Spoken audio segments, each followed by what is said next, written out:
3월 4일 말씀 묵상하겠습니다. 함께 기도하겠습니다. 사랑의 하나님 감사합니다. 우리로 하여금 우리의 죄악과 허물을 깨닫는 은혜를 허락하여 주시옵소서.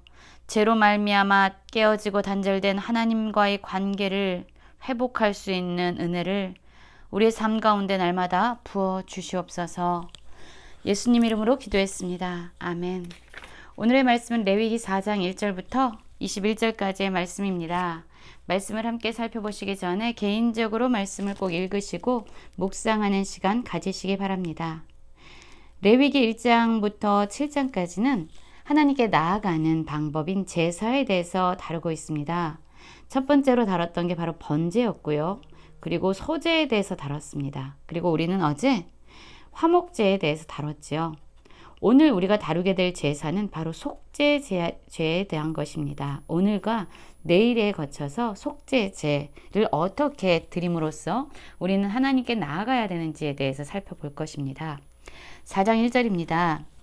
여호와께서 모세에게 말씀하여 이르시되 이스라엘 자손에게 말하여 이르라. 누구든지 여호와의 계명 중 하나라도 그릇 범하였을 때 만일 기름 부음을 받은 제사장이 범죄하여 백성의 허물이 되었으면 그가 범한 죄로 말미암아 흠 없는 숫송아지로 속죄 제물을 삼아 여호와께 드릴지니 라는 말씀으로 시작하고 있습니다.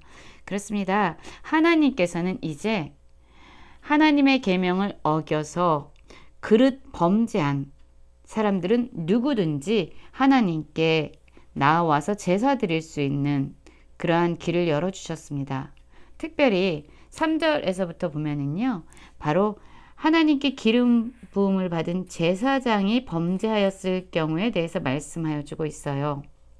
제사장은 하나님의 편에서 백성들에게 또한 백성들의 편에서 하나님에게 나아가는 그런 역할을 하는 중재자입니다. 그런데 하나님과 백성을 연결해야만 하는 이 제사장이 죄를 지었다고 생각해 보십시오. 이것은 어마어마하게 큰 영향력을 미칠 수 있는, 부정적인 영향을 미칠 수 있는 죄인 것이죠. 이 제사장이 죄를 범하였을 때 하나님께서 요구하시는 제물은 흠 없는 숫송아지였습니다.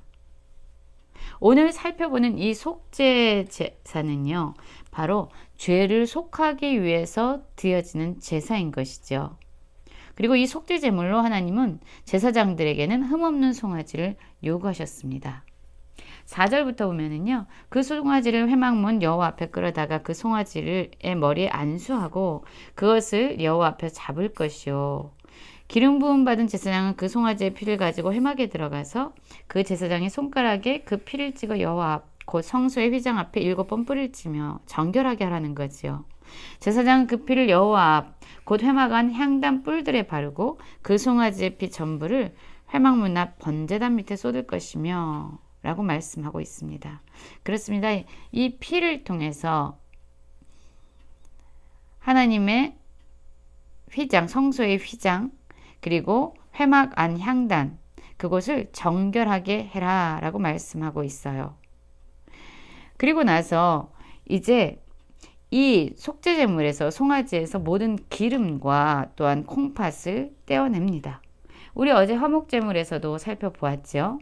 모든 기름, 아주 가치 있고 소중한 것과 또한 그 내장에 덮인 기름과 내장에 붙은 기름, 두 콩팥. 콩팥은 어디에 위치하고 있습니까? 짐승이나 사람의 가장 깊은 곳에 위치한 것이 바로 콩팥이에요.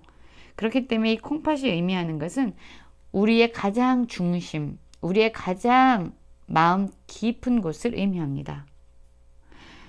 즉 하나님께서는 기름과 콩팥, 간에 덮인 거풀을 콩팥과 함께 떼어내서 이것을 화목제 제물에서 그랬던 것처럼 번제단 위에서 불사를 것에 대해서 말씀하고 있어요. 가장 가치 있고 가장 우리의 중심은 하나님께 올려드려야 됩니다. 그러나 11절부터 보면은요, 이렇게 말씀하고 있죠. 그 숫송아지의 가죽과 그 모든 고기와 그것의 머리와 정강이와 내장과 똥, 곧 그 송아지 전체를 진영밭 재버리는 곳인 정결한 곳으로 가져다가 불로 나무에서 사르되 곧 재버리는 곳에서 불사를지라. 이 기름과 콩팥을 제외한 송아지, 숫송아지의 전체를 어디서 불사를 하고요? 그렇습니다. 죄를 버리는 곳, 구별된 곳으로 가져다가요. 그것을 완전히 불사를 것에 대해서 말하고 있어요. 그렇습니다. 죄로 얼룩진, 죄로 오염된 그 모든 것은 다 제거하여 버리고 다시 정결함을 유지하라는 하나님의 말씀이죠. 그래서 3절부터 12절의 말씀을 보면요. 하나님께 기름 부음을 받은 제사장이 범죄할 때 이러한 속죄 제사를 드릴 것에 대해서 말씀하고 있고요. 또 13절부터 보면은요. 바로 이스라엘 온 회중이 하나님께 죄를 지었을 경우에 대해서 말씀하고 있습니다. 이스라엘 온 회중이 여호와의 계명 중 하나라도 부지 중에 범하여 허물이 있으나 스스로 깨닫지 못하다가 그 범한 죄를 깨달으면 회중은 숫송아지를 속죄제로 드릴지니 그것을 회막 앞으로 끌어다가 똑같은 절차에 대해서 말씀하고 있어요. 그런데 앞에서는 제사장이 범죄했을 경우고 지금은 이스라엘 온 회중이 범죄했을 경우 동일하게 이들이 범죄했을 경우에 속죄 제물로 사용되는 것은 바로 숫송아지입니다. 흠없는 숫송아지가 되겠지요. 그런데 이 회중은요, 물론 고의로 죄를 지을 때는 말할 것도 없이 속죄 제물을 드려야 합니다. 그런데 혹시 이 사람 중에서요, 여호와의 계명 중 하나라도 부지 중에 범했다라고 얘기해요. 깨닫지 못하고 의도하지 않고 무의식 중에 죄를 범한 거예요. 여러분, 의식적으로 고의적으로 죄를 범했든 부지 중에 알지 못하고 고의를 가지지 않고 죄를 범했든 하나님은 우리들에게 그것을 죄 없다고 말씀하지 아니하시고 허물이 있다라고 말씀하세요. 허물이 있는데 이 부지 중에 죄를 지은 것은 스스로 깨닫지 못하고 있을 뿐입니다. 허물은 있습니다. 여전히 죄인인 것이죠. 이런 사람들 역시 그 죄를 깨닫게 되면 즉각적으로 송아지를 가져다가 속죄 제사를 드릴 것에 대해서 말씀하고 있어요. 물론 이 15절부터 제사의 절차는 제사장이 범죄하였을 때 드렸던 제사의 절차와 같습니다. 여러분, 오늘 속죄 제사를 살펴보면서 우리가 깨닫게 되는 건요. 우리가 의도적으로 죄를 행했든 의도하지 않고 죄를 행했던 이것은 모두 다 죄를 지었다, 범죄한 것으로 여겨지는 거죠. 사실 성경은 하나님의 말씀은 모든 사람은 하나님의 영광에 이르지 못하는 죄인으로 말씀하고 있습니다. 그렇습니다. 이 세상의 모든 사람들은요. 창조주 되시고 진정 이 땅의 절대 기준이 되신 하나님의 말씀을 온전히 이루면서 살아가는 사람은 사실 하나도 없습니다. 하나님의 영광에 이를 수 있는 사람은 이 땅에 아무도 없어요. 의인은 하나도 없다고 하나님은 말씀하셨어요.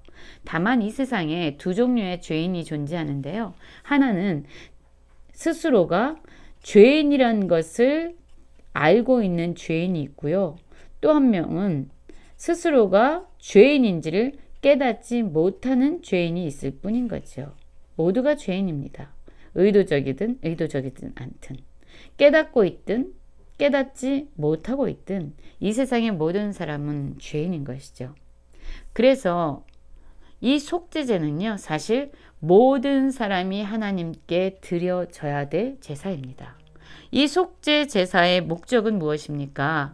바로 죄로 말미암아 하나님과 끼어졌던 그 관계, 더 이상 거룩하신 하나님 앞에 나아갈 수 없는 단절된 그 관계를 다시 회복하기 위함입니다.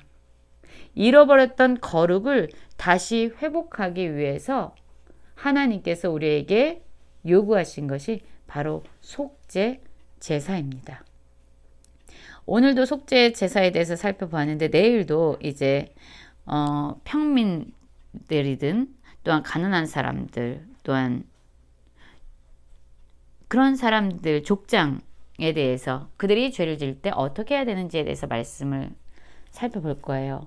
오늘 어쨌든 이 속죄 제사에 대해 살펴보면서 우리 모든 사람은 죄인이다.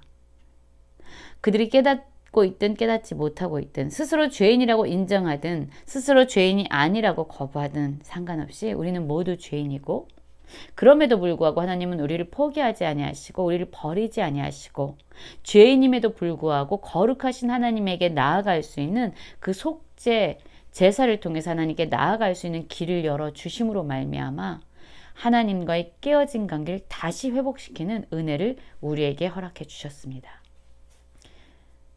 그리고 지금은 우린 이런 속죄 제사의 과정 없이 예수 그리스도의 이름을 힘입어서 하나님께 담대하게 나아갈 수 있는 은혜를 덧입게 된 것이죠.